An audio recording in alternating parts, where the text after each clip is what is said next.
बच्चों आवाज आ रही है? गुड इवनिंग सर जी। गुड इवनिंग, गुड इवनिंग, नमस्ते। All of you getting my voice? Good afternoon है बेटा, वेरी वेरी गुड आफ्टरनून। क्या कहा जाए, इतने सारे कुछ गड़बड़। अरे बेटा क्या कहा जाए, क्या कहा जाए बच्चों, लग रहा है कुछ टेक्निकल, पता नहीं क्या हम लोगों के साथ घटनाएं घट रही हैं। सुबह मैं बताओ 8:15 बजे स्टूडियो में आके इतनी ठंड में यहाँ पाया हूँ, कनेक्टिविटी नहीं, पता नहीं कैसे मीटिंग अटेंड हो ही नहीं रही थी और अल्टीमेटली सब गड़बड़ हुआ।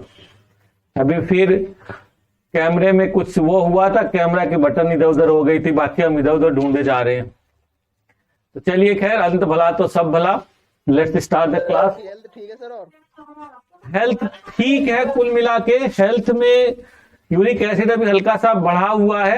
ये है कि मोमेंट अब आसानी से हो रहा है, तो वो कोई इशू नहीं है। यदि मोमेंट हो रहा हो तो कोई उसे खराब नहीं कहेंगे, बाकी तो जीवन है बेटा, चलता रहता है। अब जरा आप लोग बताइए कि कल क्या क्या पढ़ लिए थे आप लोग, थोड़ा सा जल्दी से बोलिए। सभी लोगों ने कल क्या क्या पढ़ लिया था भाई? वायुमंडल हो गया था। वायुमंडल हम लोग पहुंच गए थे। तापमंडल भी? अरे यूं कहो कि सर वायुमंडल के संघटक भी हो गए थे, संरचना भी कंप्लीट हो गई थी। ठीक है, हाँ।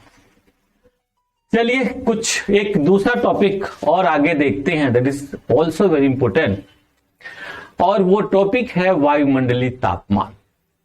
जैसा कि आप लोग जानते हैं, इस पृथ्वी पर कोई भी चीज, जैविक या अजैविक, एनीथिंग व्हाटएवर, जो भी है, हर वस्तु का एक अपना तापमान होता है। हाँ, तापमान कम हो सकता है, ज्यादा हो सकता है, परंतु मैंने पहले भी जैसे कई बार जिक्र किया हुआ है, कोई भी वस्तु जिस अवस्था में रहती है, चाहे जैविक हो या अजैविक, because of some certain condition of temperature. If temperature change with the time, the shape and size of that goods will have also changed. एक बड़ी खास बात है बच्चों, तापमान बदलता है, वस्तु की सब चीज बदल जाती है, जैसे आप ही बदल जाएंगे। कल्पना करिए, आपकी बॉडी का एक अपना सर्टेन टेम्परेचर है कि नहीं, बोलिए। 98.7, 98.7 या 98.3 आपका फ़ारेनहाइट टेम्परेचर है। कल्पना करिए 105 हो जाए, सब कुछ बदल जाएगा। 108, 9, 10 हो जाए, सब कुछ चेंज। टेम्परेचर कम हो जाए, सोचिए 90 डिग्री फ़ारेनहाइट हो जाए, again everything will have change. इस दुनिया में हर चीज का अपना तापमान है, तो भाई हमारा वायुमंडल जो है उसका भी तापमान होगा कि नहीं, बोलो। और तापमान होगा तो तापमान का प्रभाव हमारे जीवन पर व्यापक अर्थों में पड़ता है। तो जरा देखा जाए भाई, तापमान कैसे है, क्या है, थोड़ा सा समझा जाए। तापमान बच्चों, तापमान समझें उससे पहले एक और शब्द समझ लें, ऊष्मा, है ना। ऊष्मा, ऊष्मा का मतलब यह है कि किसी वस्तु में दी गई हीट, जो गर्माहट है, गर्माहट की स्थिति क्या है, ऊष्मा, और उसके मेजरमेंट को क्या कहते हैं, तापमान। ये दो शब्द आपको समझ में आ गए कि नहीं? कि कई बार बच्चों को लगता है कि दोनों सिनोनिम्स है, तो सिनोनिम्स नहीं है, ये दोनों अलग अलग कुछ हद अर्थ तक। ऊष्मा क्या है, गर्माहट, और उसी गर्माहट का मेजरमेंट आपका तापमान। और यह जो ऊष्मा पृथ्वी पर प्राप्त होती है, यह जो पृथ्वी पर ऊष्मा आती है, किससे आती है बच्चों? सूर्य से। इस पृथ्वी पर तापमान का वन एंड ओनली सोर्स कौन है? सन, सूर्य। ये देखो भाई,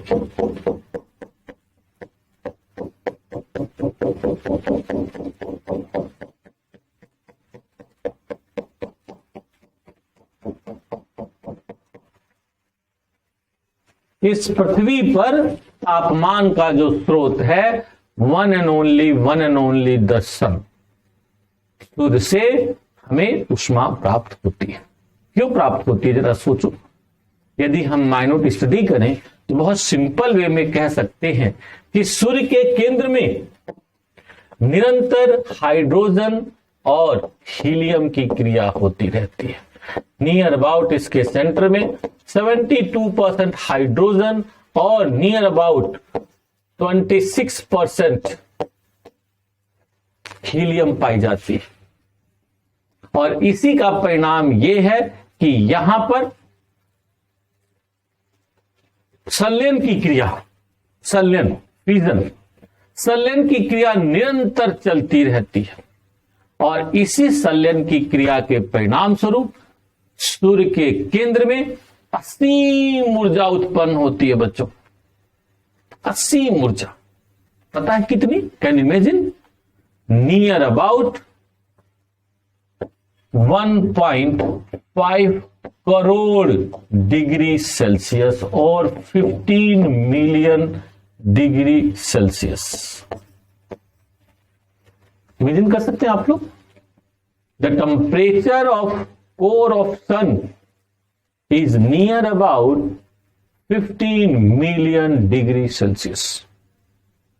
इतनी ऊष्मा प्रोड्यूस होती, इतनी ऊष्मा प्रोड्यूस होती केंद्र में।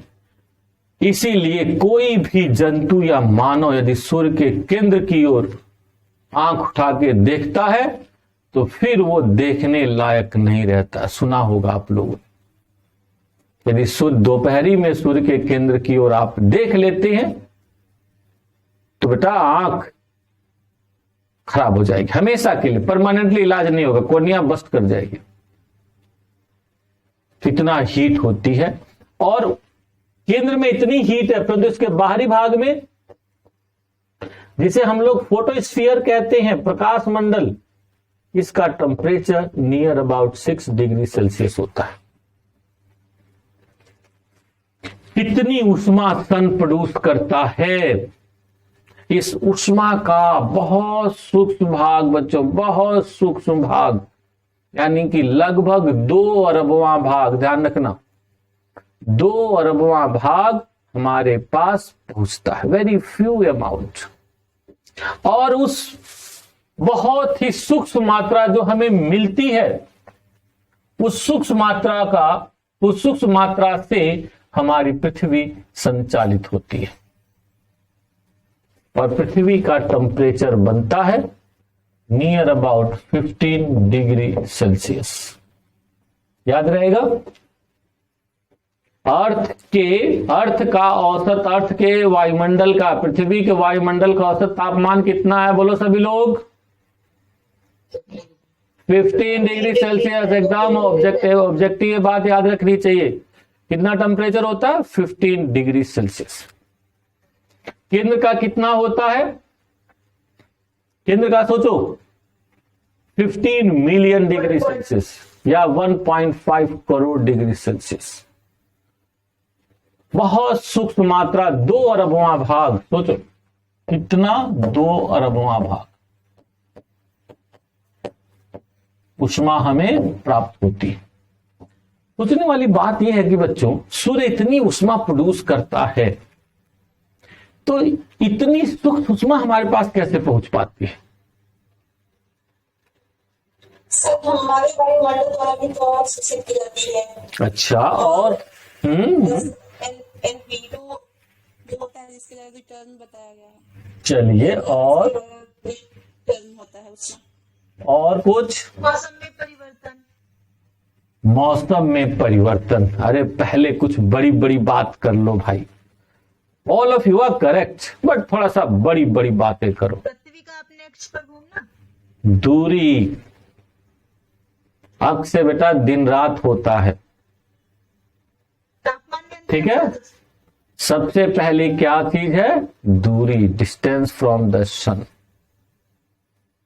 सूर्य से पृथ्वी की दूरी कितनी है भाई? 14.98 crore kilometre. Are you no? Yes sir. ध्यान रखना है, सभी फैक्ट्स बहुत इंपॉर्टेंट है। पृथ्वी और सूर्य के बीच की दूरी जो है 14.98 करोड़ किलोमीटर औसत डिस्टेंस है। इतनी लंबी दूरी होने की वजह से सूर्य द्वारा जो भी ऊष्मा छोड़ी जाती है बच्चों, उसकी एक बड़ी ऊष्मा रास्ते में ही गायब हो जाती है, खत्म हो जाती है। इसीलिए बहुत सूक्ष्म ऊष्मा हमारे पास पहुंचती। तो याद रहेगा पहला कौन सा है बच्चों, बताओ? दूरी। दूरी। दूरी। पक्का? फिर जरा और भी सोचो भाई, पृथ्वी का आकार, सूर्य की तुलना में जब पृथ्वी का आकार देखो बच्चों, कैसा है? एकदम छोटा सा। सूर्य लाखों गुना बड़ा है पृथ्वी से, 13 लाख गुना बड़ा। इतनी बड़ी साइज है कि उस बड़ी साइज जो ऊष्मा निर्मुक्त होती है चारों ओर, तो वो वायुमंडल के विभिन्न भागों में चली जाती है, अंतरिक्ष के विभिन्न भागों में चली जाती है। समझ रहे? अब देखो जरा सोचो, इधर ऊष्मा जा रही होगी, इधर जा रही होगी, इधर जा रही होगी, इधर जा रही होगी, इधर जा रही होगी, इधर भी जो सामने चल रही है, ये जो ऊष्मा निर्मुक्त हो रही है, जरा सोचो, ये इधर चली जा रही है कि नहीं?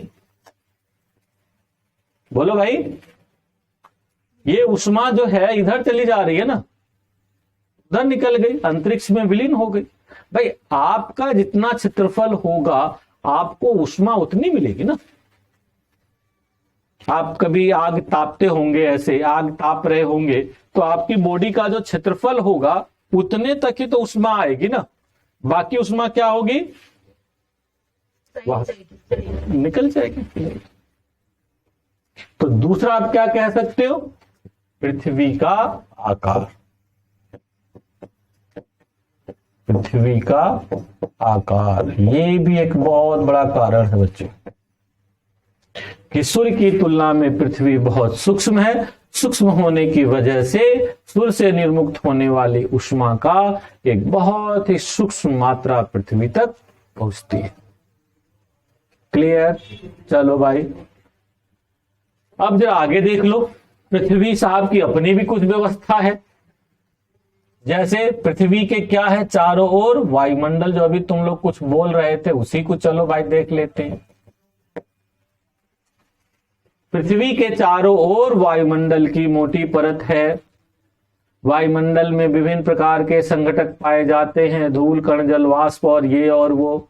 ये क्या करते हैं भाई, सूर्य से जो ऊष्मा आती है उस ऊष्मा का एक काफी बड़ा भाग वापस भेज देते हैं कि जाओ भाई तुम्हारी जरूरत नहीं है, जाओ जल्दी से वापस जाओ। यानी कि पृथ्वी के सतह पर पहुंचने से पहले ही ऊष्मा की एक बड़ी मात्रा वायुमंडल द्वारा वापस कर दी जाती है, जिसे सामान्य भाषा में एल्बिडो कहते हैं। तो उसका भी इफेक्ट है। यानी कि कल्पना करो कि सूर्य के द्वारा 100 यूनिट ऊष्मा भेजी जाती है, उस 100 यूनिट ऊष्मा से 35 यूनिट ऊष्मा तो वायुमंडल द्वारा भेज दी जाती बाहर ही बाहर, कोई जरूरत नहीं है तुम्हारी। तो ये बताइए कि एक तो दूरी की वजह से, आकार की वजह से कम मिल रहा है, फिर उसके साथ वायुमंडल की वजह से भी कम मिल रहा है क्योंकि उसका एक बड़ा भाग वापस कर दिया जा रहा। 35 यूनिट बहुत होता है भाई। ये बात समझ में आई? यानी कि कह सकते हैं वायुमंडलीय प्रभाव। फिर जरा तीसरी बात सोचो बच्चों, चौथी, पृथ्वी का झुकाव।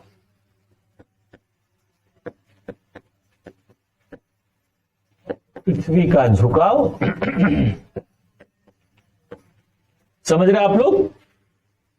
ये भी तो है, पृथ्वी अपने एक्सिस पर झुकी हुई है ऐसे, तो सूर्य द्वारा जो ऊष्मा दी जाती है, ये देखो इस वाले भाग में उतनी थोड़ी ना मिलेगी, इस वाले भाग पर मिलेगी, परंतु ये वाला भाग एकदम स्लांट है, ऊष्मा गुजर जाएगी, सीधे सीधे निकल जाएगी। यदि ऐसा होता है कि पृथ्वी ऐसे सीधे सीधे होती तो सभी भागों में ऊष्मा समान रूप से प्राप्त हो सकती थी, परंतु पृथ्वी चूंकि अपने एक्सिस पर झुकी हुई है, तो इस वजह से भी ऊष्मा की वह मात्रा प्राप्त नहीं होगी जो होनी चाहिए।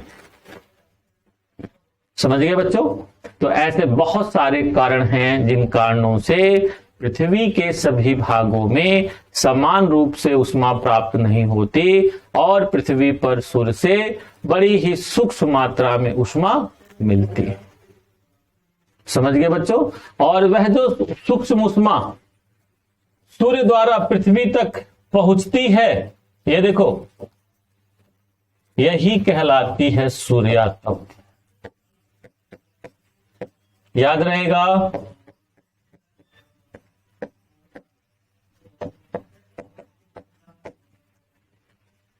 याद रहेगा सूर्यातप। सूर्यातप क्या है भाई? बोलिए बच्चों।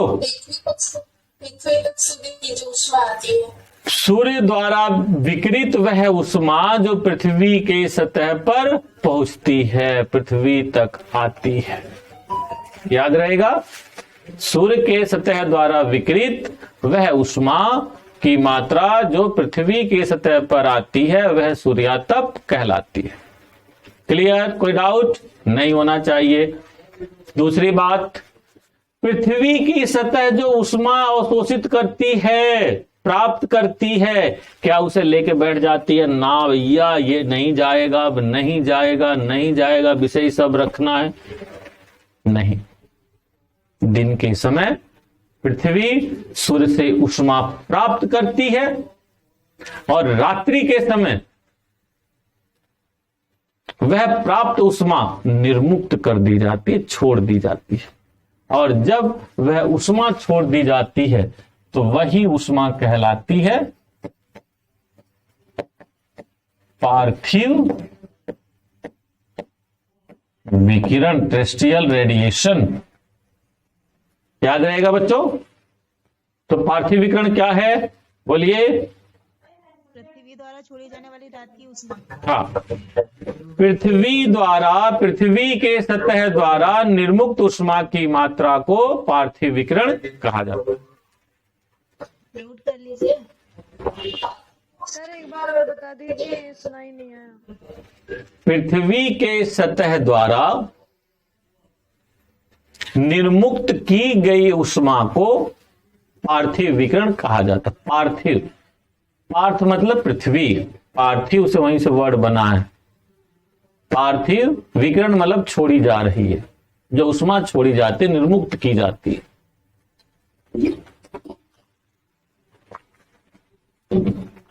चलिए भाई, अब जरा आगे बढ़ते हैं।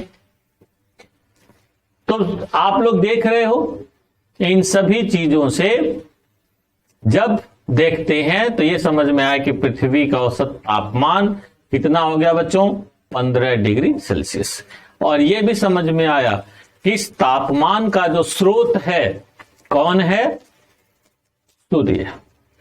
क्योंकि सूर्य से सूर्यातप के रूप में हमें ऊष्मा प्राप्त होती रहती है और यही ऊष्मा इस पृथ्वी पर सभी प्रकार की जैविक अजैविक क्रियाओं को संचालित करती रहती है।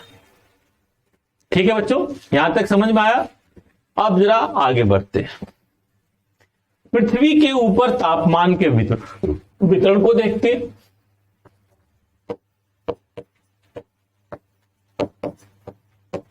तापमान के वितरण को,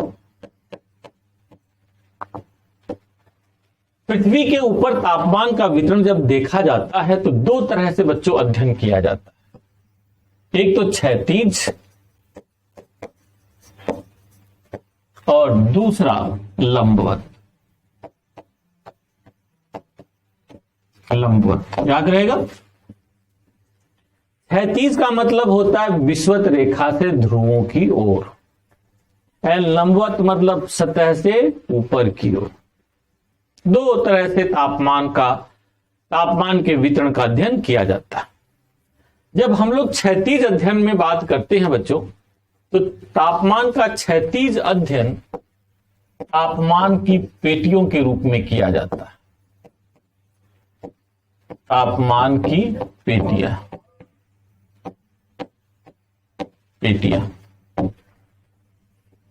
और जब तापमान की पेटियों की बात होती है तो तापमान की पेटियों का सबसे पहले अध्ययन ग्रीक विद्वानों द्वारा किया गया था।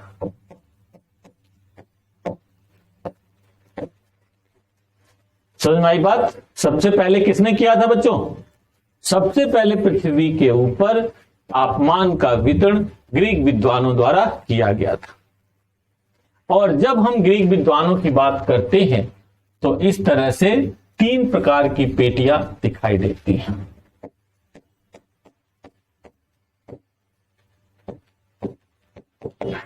उष्णकटिबंधीय पेटी,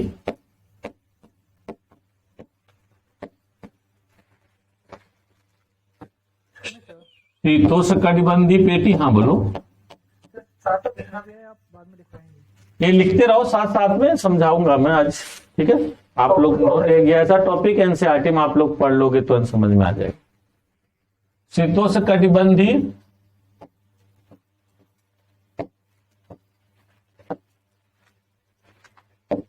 एंड लास्ट है शीत कटिबंधीय।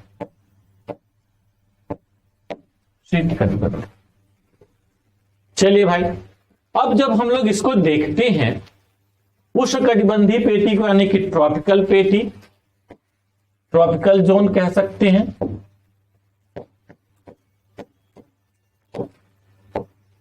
ट्रॉपिकल या टोरिड, ठीक है? तो आप यहां पे ये कह सकते हैं कि पृथ्वी के ऊपर 3 प्रकार की ताप की पेटियां बनती हैं। पहली ट्रॉपिकल, दूसरी टेम्परेट,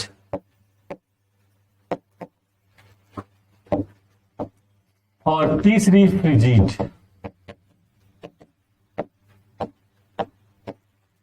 क्लियर? 3 प्रकार की पेटियां बनती हैं और ये 3 प्रकार की पेटियां ग्लोब पर बच्चों कुछ खास पेटियों में यानी कि 5 पेटियों में बटी हुई दिखाई देती है।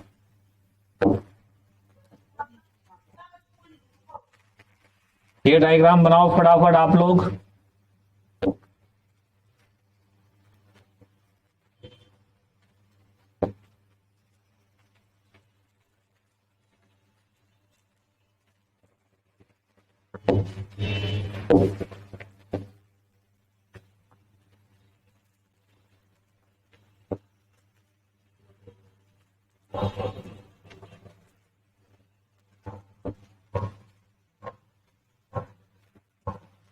जल्दी से डायग्राम बनाओ फटाफट आप लोग, जल्दी से।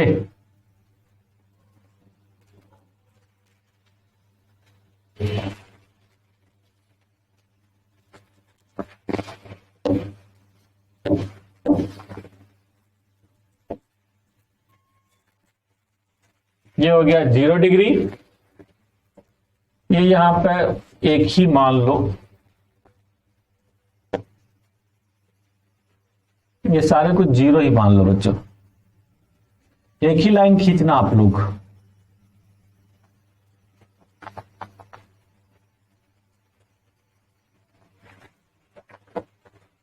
या कंफ्यूजन रहेगा, इसको हटा ही देते हैं।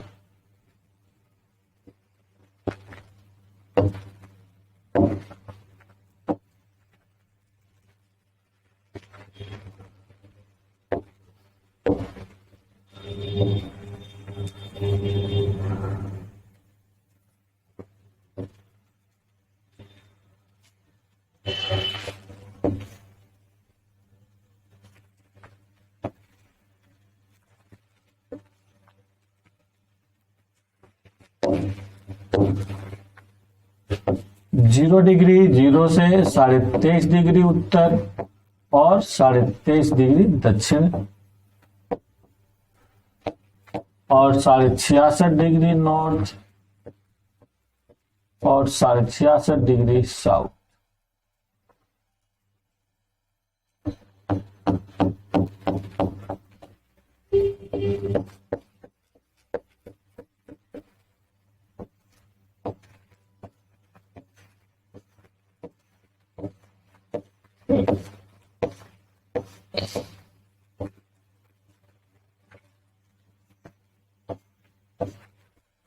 ये देखो, ये हो गया आपका उष्णकटिबंधीय पेटी।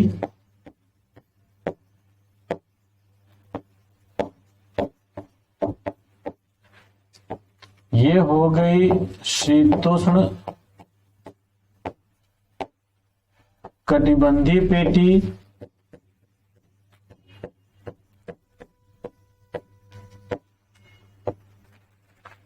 और ये हो गई आपकी शीत कटिबंधीय पेटी।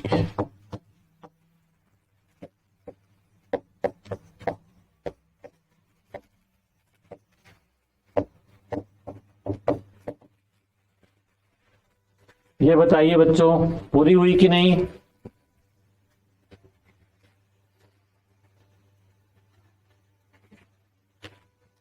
ये आपकी 3 पेटियां बनी ग्लोब पर, 3 प्रकार की पेटियां। और ये 3 प्रकार की पेटियां देखो कितनी पेटियों में फैली हुई हैं, 1 2 3 4 एंड 5। याद रहेगा। और इसी में सबसे पहले हम लोग देखते हैं कौन सी हमारी है, उष्णकटिबंधीय पेटी।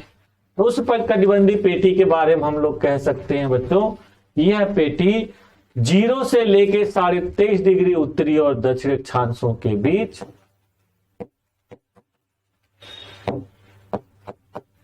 0 से लेके 23.5 डिग्री उत्तरी एवं दक्षिणी अक्षांशों के बीच दोनों गोलार्धों में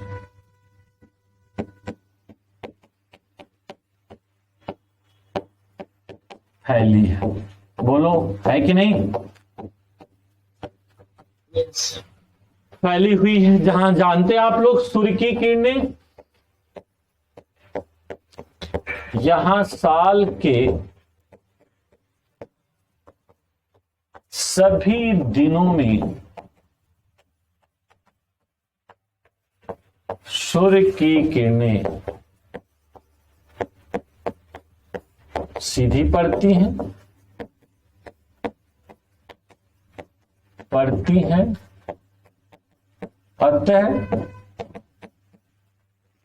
अतः पूरी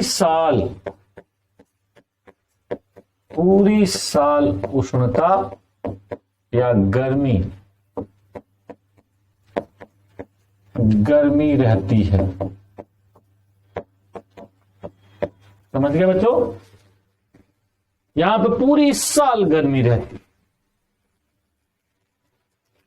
यहां पे कभी टेम्परेचर माइनस में नहीं जाएगा, कभी नहीं। हमेशा टेम्परेचर एवरेज 18 डिग्री सेल्सियस से ऊपर ही बना रहता है। और चूंकि पूरी साल गर्मी रहती है, इसीलिए यह पेटी क्या कहलाती है, उष्ण कटिबंधीय पेटी। क्या कहलाती है बच्चों, उष्ण कटिबंधीय पेटी। याद रहेगा कि नहीं? फिर जब दूसरी बात, इसके बाद दूसरी जो पेटी आती है वो कौन सी है, शीतोष्ण कटिबंधीय पेटी। जरा देख के मैप डायग्राम बताइए कहां से कहां तक फैली हुई है। 23.5 से लेके 66.5 के बीच में फैली हुई है। क्यों बच्चों? 23.5 से लेके 66.5। तो इस दूसरे के लिए क्या कह सकते हो कि यह 23.5 से लेकर 66.5 डिग्री, 66.5 डिग्री उत्तरी एवं दक्षिणी, उत्तरी एवं दक्षिणी गोलार्धों में फैली है।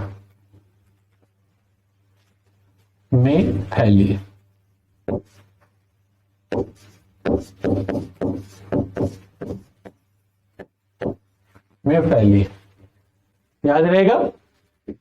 नाम बच्चों जरा इसका देखो आप लोग, शीतोष्ण, शीतोष्ण, शीत धन उष्ण, यानी कि ठंडा भी यानी कि गर्म।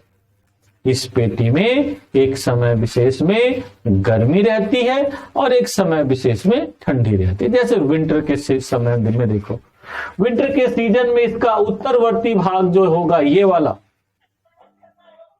अरे साइलेंट कर लो भाई,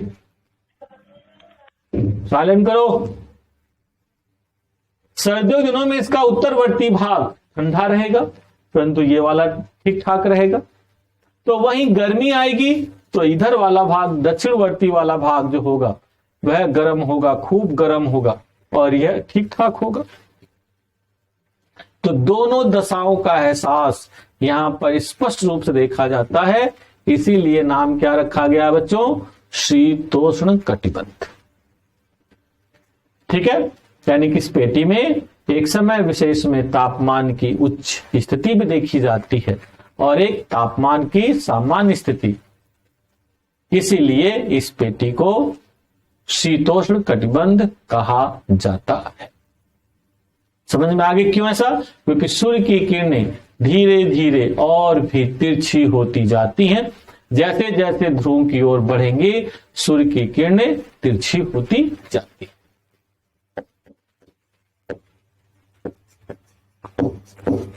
सूर्य की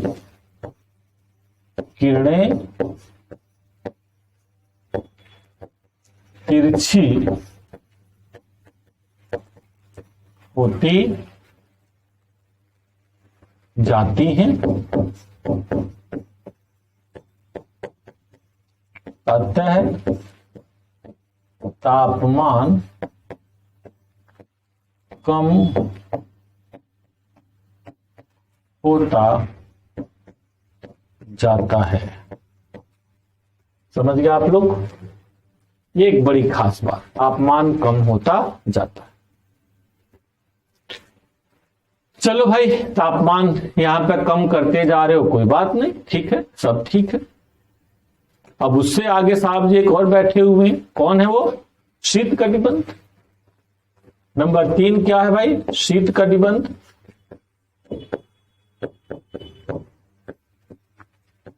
इसकी विशेषताएं आप लोग ही बता सकते हो, क्या होगी विशेषता? कोई बोलिए फटाफट। आदेश, हाँ बोलो।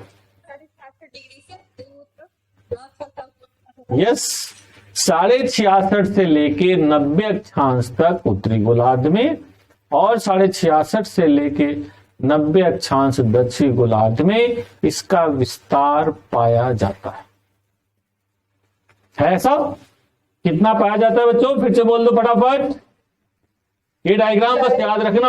हाँ 66 से लेके 90 डिग्री नॉर्थ। हाँ 66.5 से लेके 90 डिग्री नॉर्थ और 90 डिग्री साउथ में। ठीक है, 1 मिनट। विस्तार पाया जाता है। जैसा कि आप लोग जानते, जितना ध्रुव की ओर जाओगे सूर्य की किरणें उतनी तिरछी होती जाती हैं और सूर्य की किरणें जितनी तिरछी होती जाएंगी प्राप्त होने वाली उष्मा उतनी ही कम होती जाती। और उष्मा कम होने का परिणाम ये होता है बच्चों कि इस क्षेत्र में बहुत अधिक ठंड पड़ती है। शीत कटिबंध, बहुत ही ठंडा क्षेत्र होता है। साल के अधिकांश समय में टेम्परेचर माइनस के आसपास रहता है और ध्रुवीय क्षेत्रों में तो सदैव माइनस में ही रहता है, यहां तक कि गर्मियों के दिनों में भी, क्योंकि इस क्षेत्र में पृथ्वी के झुकाव के कारण सूर्य की उष्मा इतनी तिरछी पड़ती है, कई जगहों पर तो 90 के एंगल पर पड़ती है और सीधी सीधी निकल जाती है और सतह पर एब्जॉर्ब नहीं हो पाती और शोषित नहीं हो पाती है, इसीलिए सतह को उष्मा प्राप्त नहीं होती है। और एक ये भी खास बात होती है कि पृथ्वी के झुकाव के कारण पृथ्वी का एक जो ध्रुव है होगा एक समय विशेष में अंधेरे में होगा, क्योंकि सूर्य की किरणें वहां पर नहीं पहुंचे। देखो ऐसे है ना, इस वाले भाग पर, हाँ इस वाले भाग पर, एक मिनट, इस वाले भाग पर, यहां वाला भाग मान लो ऐसे इंक्लाइंड है तो यहां पर दिन होगा, परंतु इस वाले भाग पर पूरी 6 महीने की रात होगी, यानी कि सतह पर उष्मा प्राप्त नहीं होगी, केवल पार्थिव विकिरण होगा। इस वजह से भी तापमान माइनस में होगा। समझ गए बच्चों, ये भी बड़ी खास बात है, तापमान माइनस में रहता है। चलिए भाई, तो ये तो कुछ बात हुई यहां पर पहली कि पृथ्वी के ऊपर तापमान की 3 पेटियां मिलती है। किसने कहा बच्चों? ग्रीक विद्वान। बाद के समय में एक विद्वान और आए, सुपन साहब आए, उन्होंने 4 पेटियों की बात की। सुपन ने पृथ्वी के ऊपर 4 प्रकार की पेटियों की बात की। कौन कौन सी? उष्णकटिबंधीय पेटी, याद रखिएगा, उपोष्णकटिबंधीय पेटी,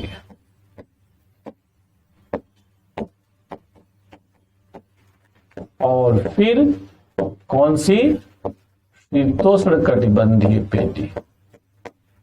क्या नाम बताया विद्वान का? सुपन के अनुसार, आप लोगों को इतना मतलब नहीं, आपके एनसीईआरटी में नहीं दिया हुआ है तो मैं थोड़ा सा एडवांस बता दे रहा हूं। शीतोष्णकटिबंधी एंड लास्ट शीत कटिबंध,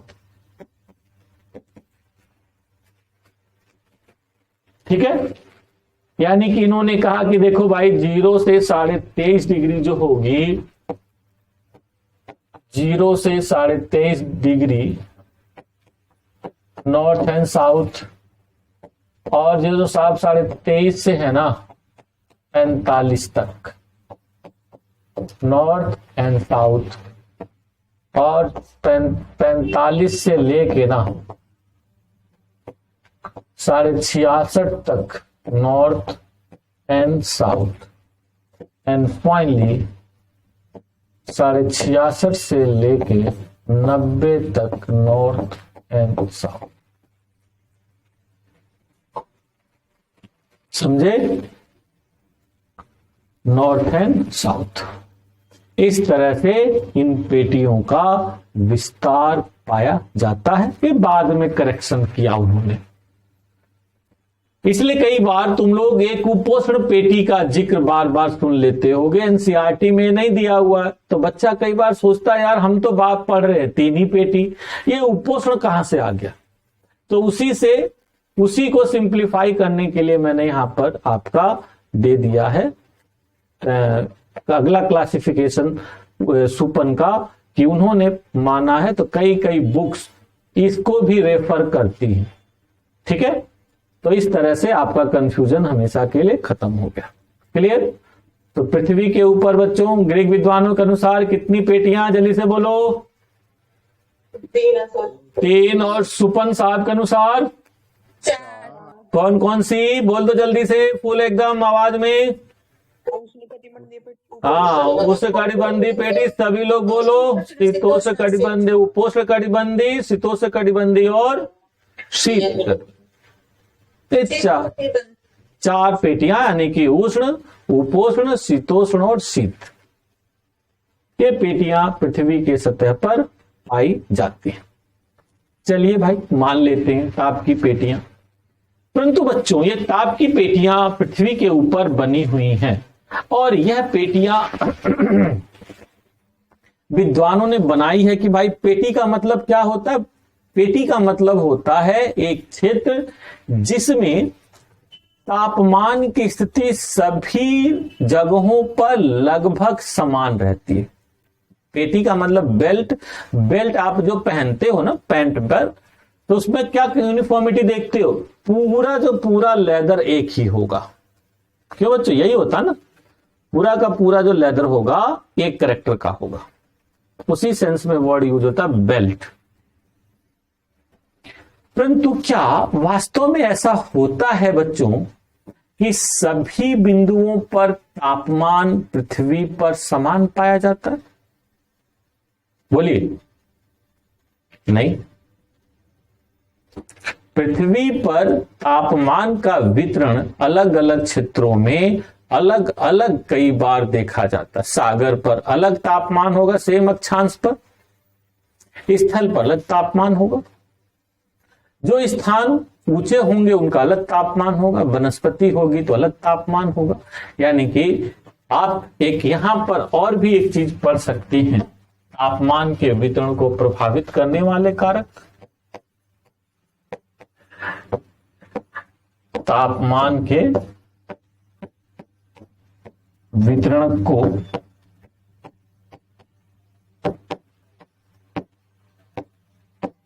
प्रभावित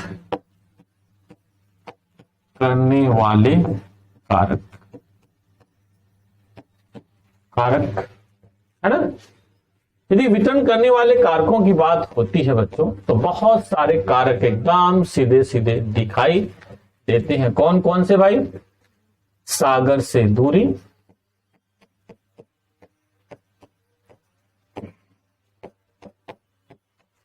जो स्थान सागर से जितने दूर होते हैं वे गर्मियों में उतने ही अधिक गर्म और सर्दियों में उतने ही अधिक ठंडे होते हैं। अर्थात ऐसे स्थानों पर ध्यान रखना बच्चों, दूरी बढ़ने पर कह सकते हो, दूरी बढ़ने पर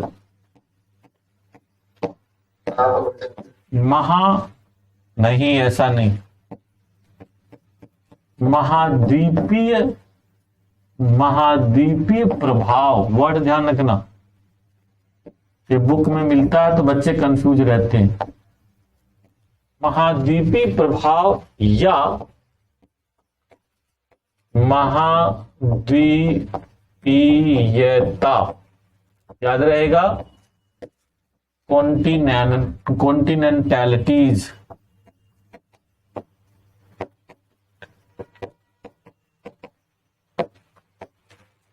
महाद्वीपीयता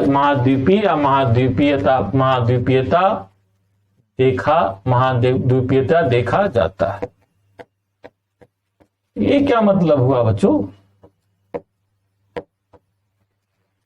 क्यों बच्चों? महाद्वीपीयता का मतलब होता है कि जैसे जैसे दूरी बढ़ेगी, महाद्वीप के आंतरिक भाग सर्दियों में अधिक ठंडे और गर्मियों में अधिक गर्म होंगे। इसी प्रभाव को महाद्वीपीय प्रभाव या महाद्वीपीयता कहा जाता है। नोट करना है तो नोट कर लो अलग से जल्दी से। महाद्वीपीयता, महाद्वीपीयता के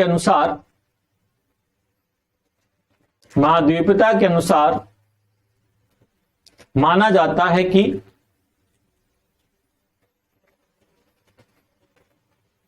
महाद्वीप के आंतरिक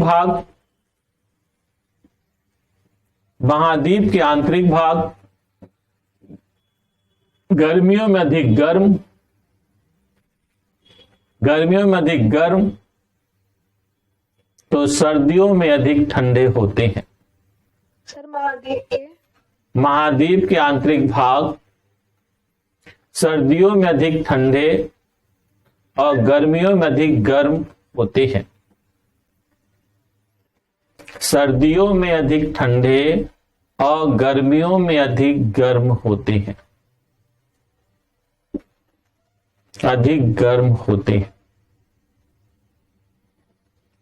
जैसे गंगा के मैदानी भागों का आंतरिक भाग, जैसे गंगा के मैदानी भागों का आंतरिक भाग,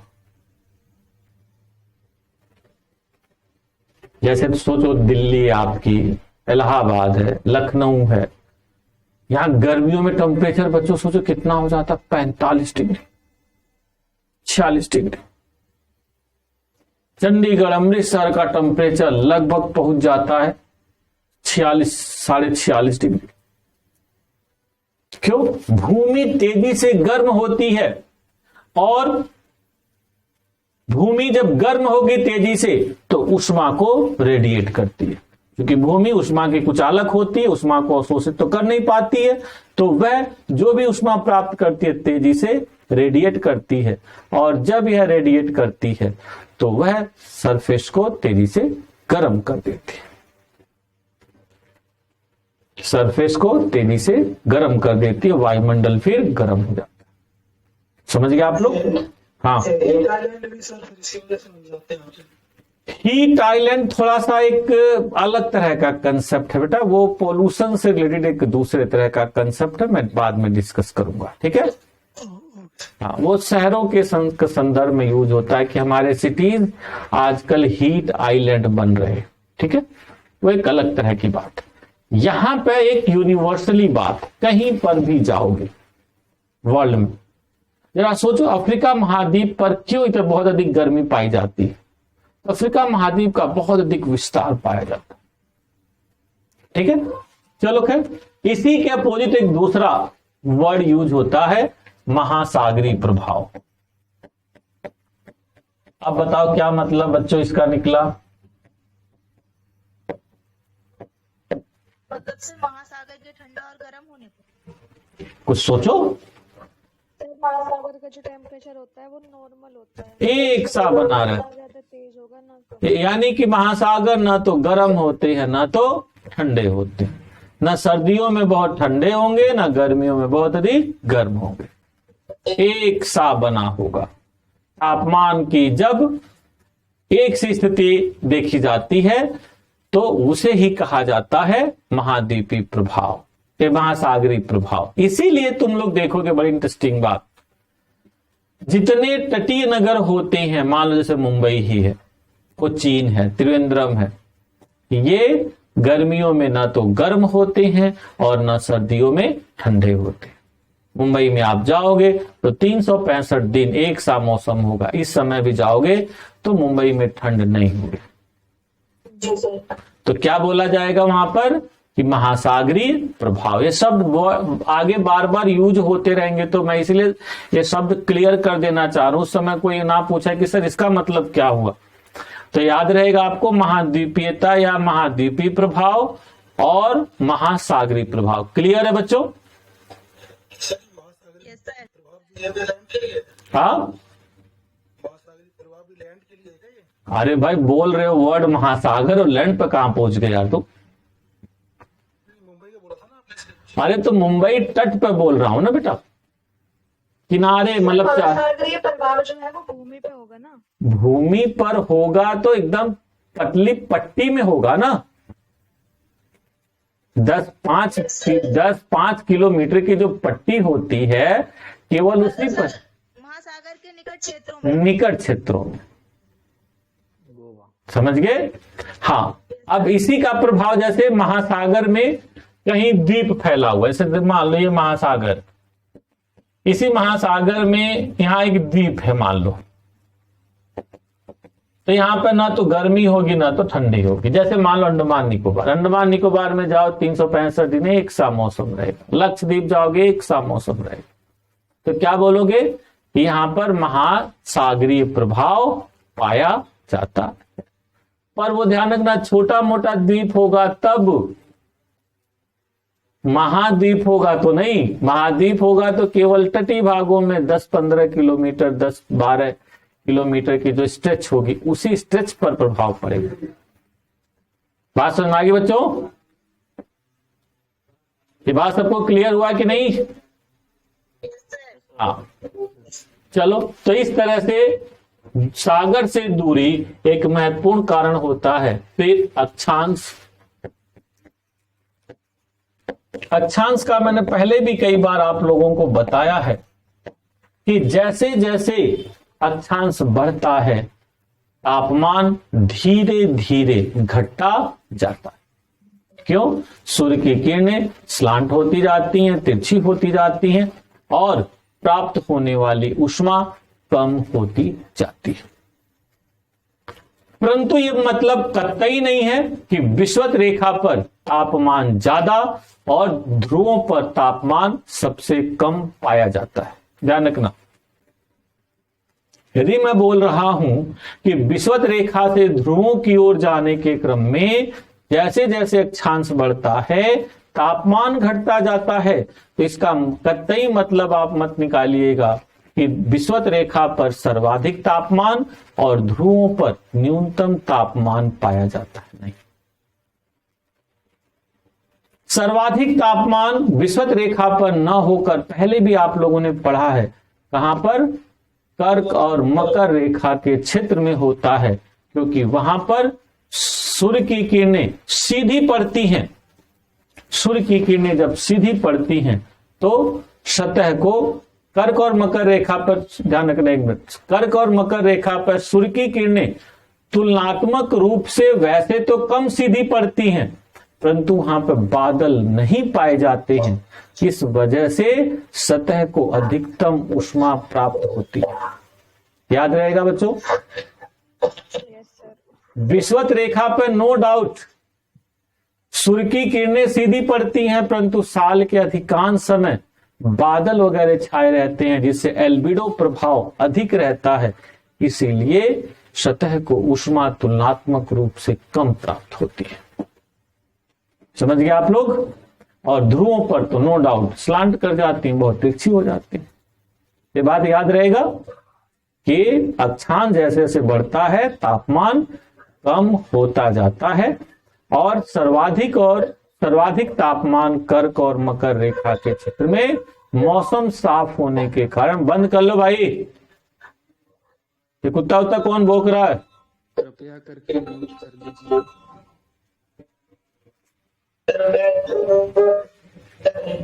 क्या बोल रहा भाई? कौन बोल रहा बालक?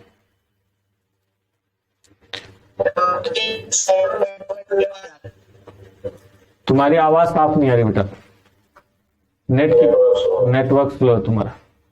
तो यहां पर सिंपल वे में अक्षांश को भी ध्यान रखिएगा। 2 हो गया। फिर एक और होता है बच्चों अक्षांश। सर उपोष्ण बताया ना, सर्वाधिक तापमान होगा। कर्क और मकर रेखा पर अधिकतम तापमान होगा, उपोष्ण क्षेत्र पड़ेगा बेटा। जब पेटी की बात करोगे तब उपोष्ण क्षेत्र में ही अधिकतम तापमान होते हैं। नंबर 3 सतह की प्रवृत्ति, सतह की प्रकृति। जरा बच्चों सोचो, कोई क्षेत्र है जहां पर बहुत ज्यादा पेड़ पौधे पाए जा रहे हैं, एक सतह है जहां बर्फ मिल रही है,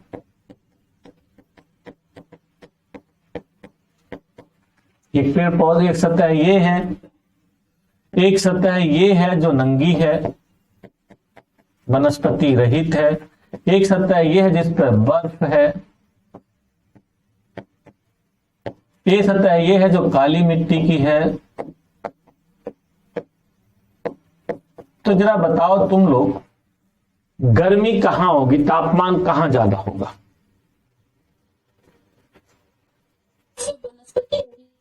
वहां ज्यादा होगा।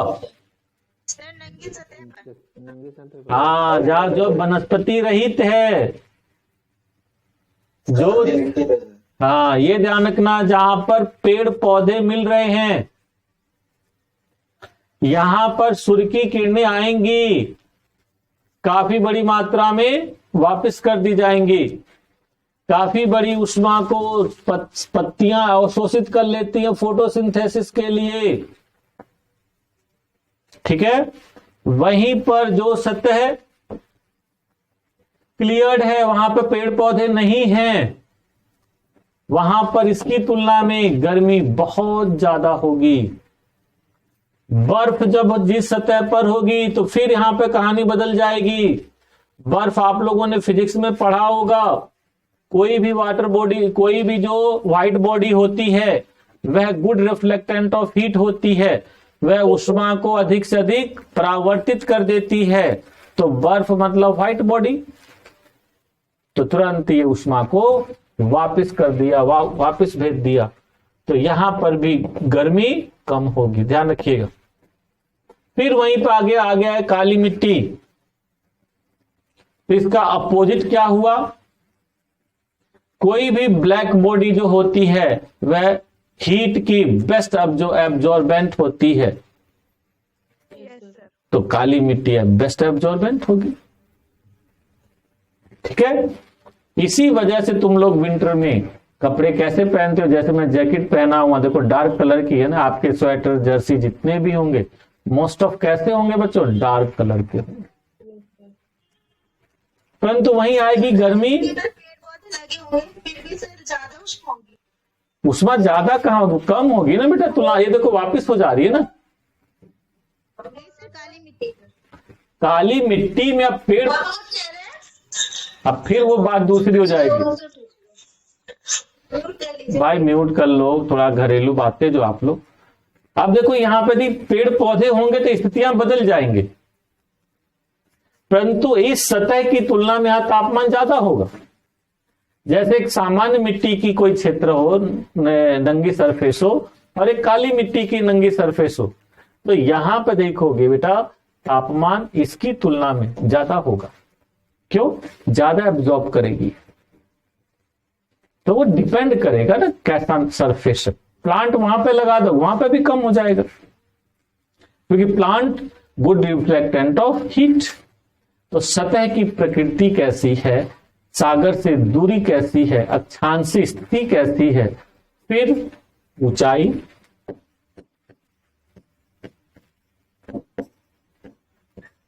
दिन रात की अवधि। सर बोलो बेटा। सर फिजिक्स में ये पढ़ाया जाता है कि जो अच्छे अवशोषक हैं वो अच्छे उत्सर्जक भी होंगे, तो सर काली मिट्टी उतनी उत्सर्जन भी करेगी ना टेम्परेचर। रात में करेगी ना बेटा, दिन में गर्मी कब होती है, दिन में होती है ना, दिन में होती है ना। तो दिन में गर्माहट गर्मी होगी कि नहीं, तापमान ज्यादा होगा कि नहीं। चलो इधर आओ, ऊंचाई, ऊंचाई बढ़ती है तो भी तापमान कम होता जाता। जरा सोचो, ऊंचे पर्वतीय भागों पर तापमान कम क्यों होता। कल आपने, पेड़ पौधे बहुत सारे होते हैं। अच्छा और पेड़ पौधे काट दिए जाए तो ग्रीन हाउस प्रभाव काम करता है यहाँ पे। क्या बेटा, ग्रीन हाउस प्रभाव काम करता है, ऐसे पृथ्वी सो लेती है। हजम नहीं हुआ। कल आपने पढ़ा था ये बात, स्पेशली इसलिए मैं लिखवाया था, नॉर्मल लैप्स रेट पढ़ा था आप लोगों ने ना, नॉर्मल लैप्स रेट, यानी कि सामान्य ह्रास दर। जैसे जैसे जैसे ऊंचाई बढ़ती है तापमान एक निश्चित दर से कम होता जाता है, और जब तापमान एक निश्चित दर से कम होता है तो उसे कहा जाता है सामान्य ह्रास या नॉर्मल लैप्स रेट, जो कितना था भाई, 1000 मीटर पर 6.5 डिग्री सेल्सियस, 6.5। अब जरा तुम लोग की इंटरेस्टिंग बात देख लो। मान लो यहां शिमला में तुम 2000 मीटर की ऊंचाई पर बैठी हुई हो, मान लो शिमला की ऊंचाई 2000 मीटर है, पता ही नहीं आप लोगों को। ये ट्रेन में जाएंगे तो उसका जो समर हिल स्टेशन यूनिवर्सिटी वाला, उस पर लिखा होगा 2100 समथिंग उसकी हाइट, मान लो 2000 हम मान के चलते। यहां दिल्ली में टेम्परेचर बच्चों मान लो गर्मियों का दिन चल रहा है 45 डिग्री है, ठीक है, और महेंद्र साहब कह रहे ना भैया हम तो चल रहे हैं शिमला में टेम्परेचर, देखते हैं वहां पे क्या आता। अब जरा ये बताओ, दिल्ली में टेम्परेचर 45 डिग्री है, तो यदि महेंद्र शिमला में पहुंचते हैं तो क्या टेम्परेचर एक्सपेक्ट कर सकते हैं। कम हो जाएगी।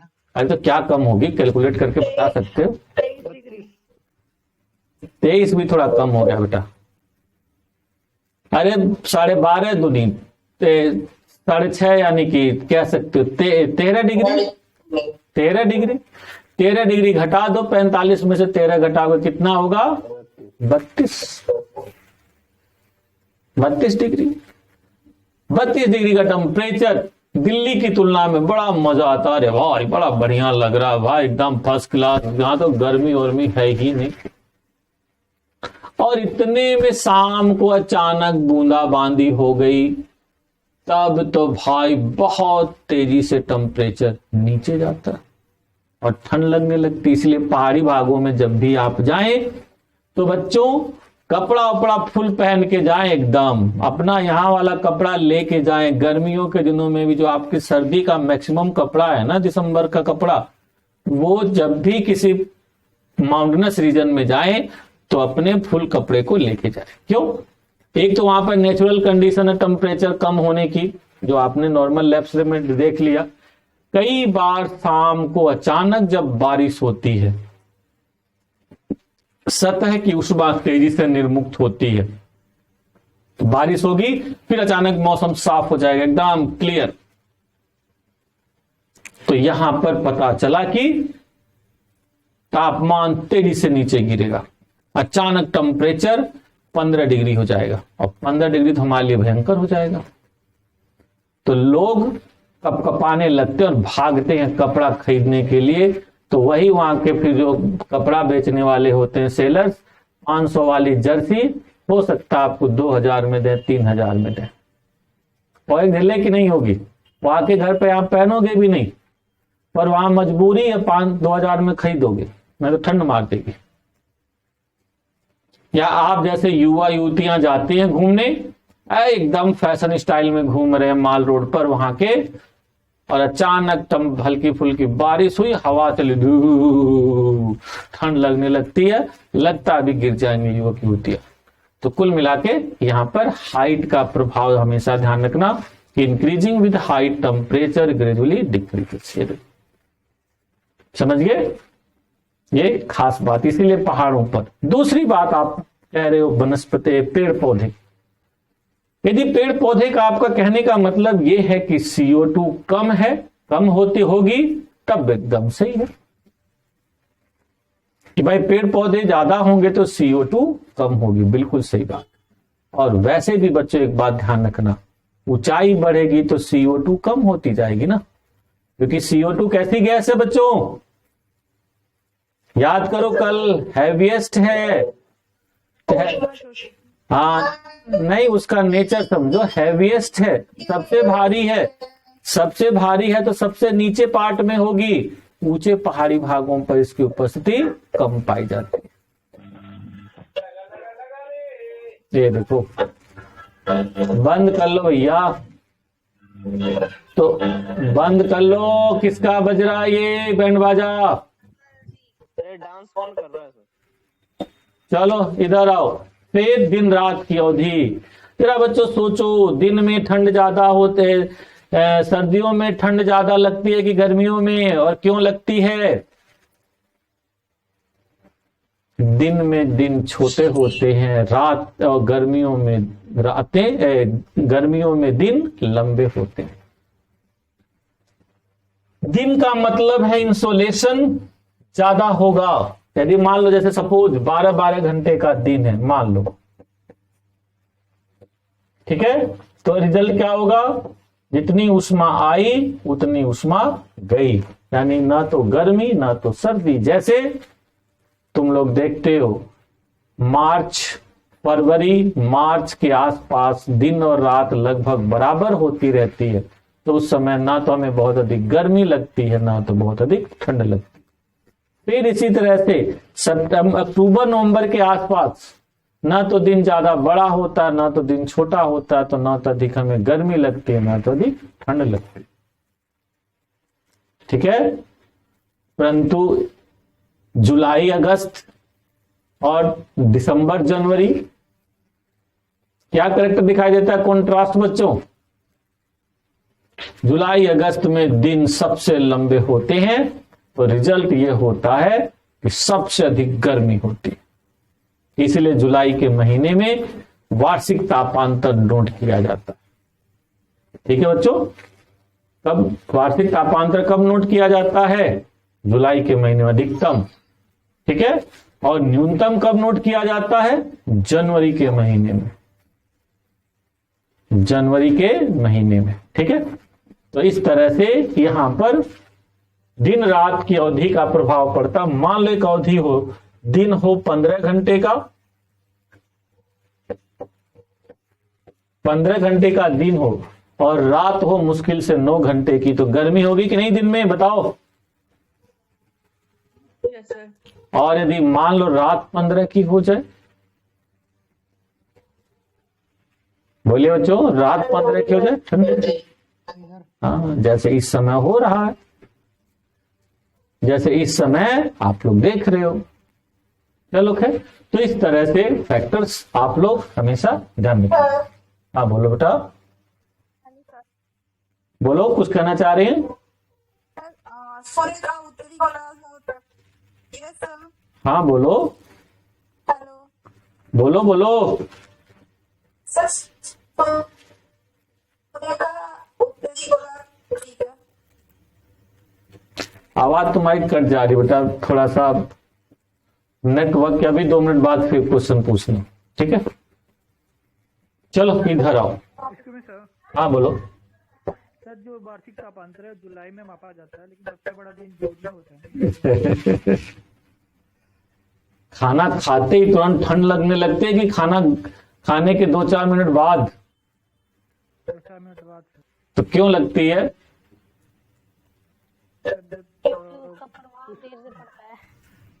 वैसे तो देखो, सिंपल सी बात सुन लो।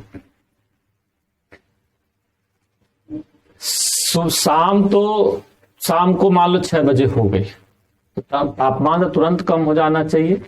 नहीं। तापमान दैनिक जब तापांतर देखे जाते हैं बच्चों, तापांतर का मतलब समझ रहे हो आप लोग?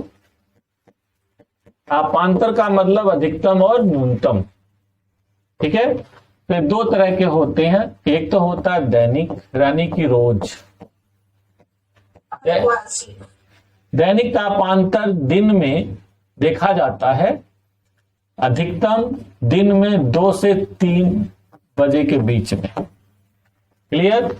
और न्यूनतम सुबह 3 से 4 बजे के बीच में, याद रहेगा। दिन में 2 से 3 बजे के बीच में 3 रीडिंग ली जाएगी, और तो उस 3 रीडिंग का औसत निकाला जाएगा, तो वही अनाउंस होता है न्यूज में कि आज दिल्ली का अधिकतम तापमान ये रहा। सुबह 3 से 4 बजे के बीच में 3 रीडिंग ली जाएगी, उस 3 रीडिंग का औसत निकाल के बोला जाएगा आज दिल्ली का तापमान न्यूनतम ये रहा। क्लियर? ये हो गया दैनिक। अब यहीं पे प्रश्न होगा कि सर शाम के 6 बजे ही क्यों नहीं हो जाएगा? अरे भाई सिंपल, उष्मा धीरे धीरे लूज होती है ना। क्यों लूज होती है धीरे धीरे? आपको बताया था ना, ग्रीन हाउस इफेक्ट पाया जाता है ना। हमारे वातावरण में CO2 मिलती है, CO2 होने वाले पार्थिव विकिरण को धीरे धीरे जाने देती है, एक साथ नहीं। तो आप देखोगे सुबह शाम को 6 बजे ही सूरज डूब जाएगा, परंतु घटते घटते घटते घटते घटते कब होगा? सुबह के 3-4 बजे। सूरज मॉर्निंग में तो मान लो 6 बजे ही आ जाता है, तो तब क्यों नहीं हो जाता अधिकतम तापमान? बढ़ते बढ़ते बढ़ते बढ़ते बढ़ेगा। कब बढ़ेगा? मैक्सिमम होगा 2 से 3 बजे। ऐसी ही जब देखते हो तो यहां पर वार्षिक तापांतर में वार्षिक अधिकतम देखा जाता है जुलाई में, नो डाउट। 22 जून या 21 जून को सूर्य कर्क रेखा पर चमक रहा होता है, उस दिन अधिकतम तापमान होना चाहिए, परंतु उस दिन नहीं होता है। क्यों नहीं होता भाई? इफेक्ट बेटा कुछ दिनों बाद पता चलता है ना। इफेक्ट कुछ दिनों बाद पता चलता है। इफेक्ट पता चलता है 3 या 4 जुलाई को। 3 या 4 जुलाई के आसपास आप देखोगे अधिकतम तापमान हो। क्लियर? तो जुलाई में वही माना जाता है। फिर न्यूनतम तापमान कब माना जाता है? जनवरी में। जनवरी में। सबसे छोटा दिन कब होता है भाई? 22 दिसंबर। 22 दिसंबर को। पर क्या उस दिन न्यूनतम तापमान होता है? नहीं। इफेक्ट आते आते आते कब आता है? 3 या 4 जनवरी को। 3 और 4 जनवरी को आता है, उसके आसपास तापमान सबसे कम पाया जाता है।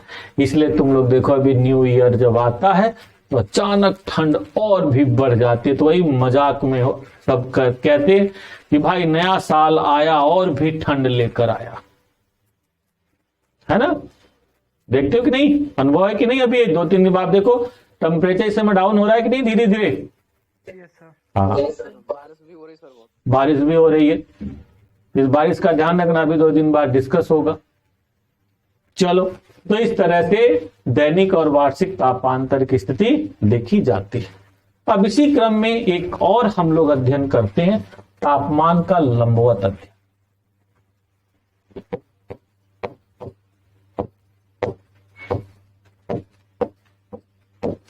लंबवत वितरण के लिए कुछ पढ़ने के लिए है थोड़ी ना बच्चों, बताओ क्यों? पढ़ा तो दिया मैंने आप लोगों को, क्या पढ़ाया है बताओ। मंडल में ऊंचाई के साथ साथ तापमान बढ़ता है, तब तापमंडल में बढ़ता है, फिर उसके बाद मंडल में घटता है, फिर वायुमंडल में बढ़ता है, फिर वायुमंडल का। अब इतना मत ले जाओ, इतना मत ले जाओ। सारी मौसमी घटनाएं कहां घटती हैं? क्षोभ मंडल में। तो सारी मौसमी घटनाएं घटती हैं क्षोभ मंडल में, तो हमें लेना देना किससे है? क्षोभ मंडल से। और क्षोभ मंडल में आपने नॉर्मल लेफ्ट रेट पढ़ा है कि ऊंचाई बढ़ती है, तापमान एक निश्चित दर से कम होता जाता है। यदि तापमान एक निश्चित दर से कम होता जाता है तो इसमें पढ़ना क्या, सोचना क्या, हो गया। परंतु बच्चों, परंतु इसी किंतु परंतु ने तो महाभारत करा दिया था ना। पढ़ते हो डायलॉग देखा कि महाभारत कि नहीं आप लोगों ने पिछले साल लॉकडाउन में बार बार विस्मिता में कहता, अरे इन्हीं किंतु परंतु ने। और इसीलिए भूगोल में कहा जाता है कि जो होता है वो दिखता नहीं और जो दिखता है वो होता नहीं। समझे बच्चों, लिख लो इसको। तापमान के लंबवत अध्ययन के क्रम में जल्दी से लिखो फटाफट। तापमान के लंबवत अध्ययन के क्रम में देखा जाता है कि जैसे जैसे ऊंचाई बढ़ती है, जैसे जैसे ऊंचाई बढ़ती है तापमान घटता जाता है, तापमान घटता जाता है, घटता जाता है। सर रिपीट कर दीजिए प्लीज एक बार। जैसे जैसे सामान्यतः देखा जाता है कि जैसे जैसे ऊंचाई बढ़ती है तापमान एक निश्चित दर से घटता जाता है।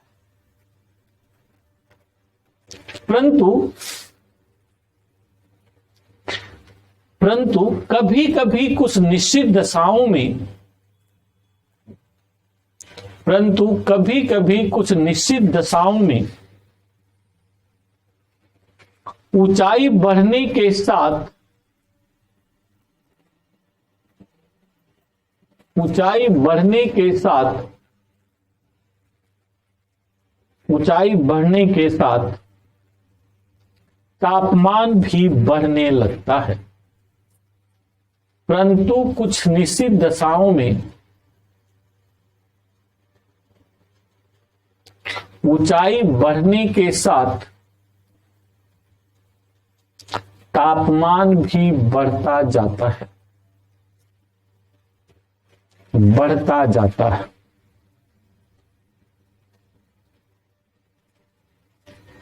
बढ़ता जाता है। ऊंचाई बढ़ने के साथ तापमान के बढ़ने की इस घटना को, ऊंचाई बढ़ने के साथ तापमान के बढ़ने की इस घटना को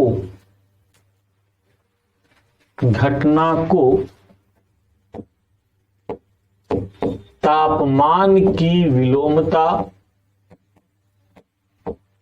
तापमान की विलोमता या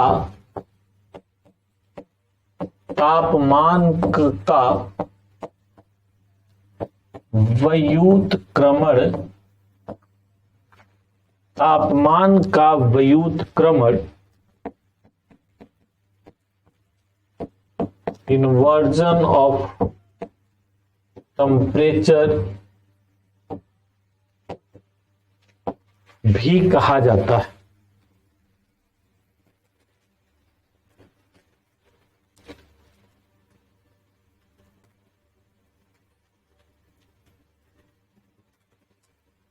कहा जाता है।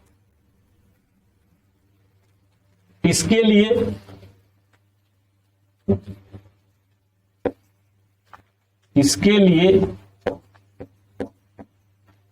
कुछ निश्चित दशाएं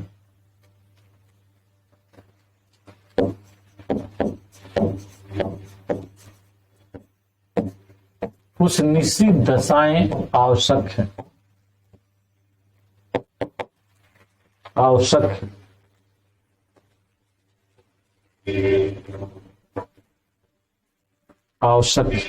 नंबर 1, लंबी रातें। नंबर 1, लंबी रातें।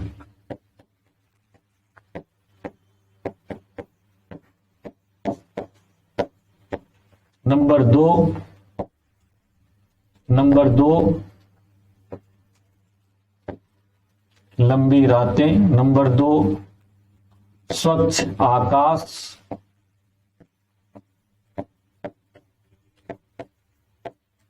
नंबर 3, शांत मौसम।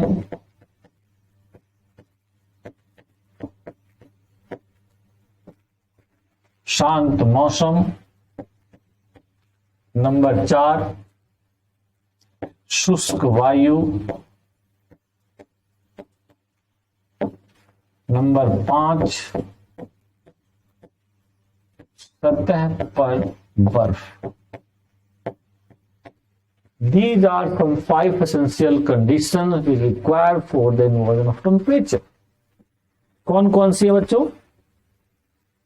पहली हो गई आपकी लंबी रातें, दूसरी हो गई स्वच्छ आकाश, तीसरा शांत मौसम, और चौथा शुष्क वायु, और पांचवा आपका सतह पर बर्फ। यहां जरा सोचो, लंबी रातों से क्या मतलब है? लंबी रात से मतलब यह है कि दिन छोटा होगा। लंबी रात से मतलब क्या है? दिन छोटा है। और लंबी रात से मतलब क्या है? सर्दी का दिन है, सर्दियों का मौसम चल रहा है। तो ये घटना कब होगी? हमेशा विंटर में होगी। इन्वर्जन ऑफ टेम्परेचर की घटना हमेशा ध्यान रखना कब होगी? विंटर में होगी, द फर्स्ट थिंग।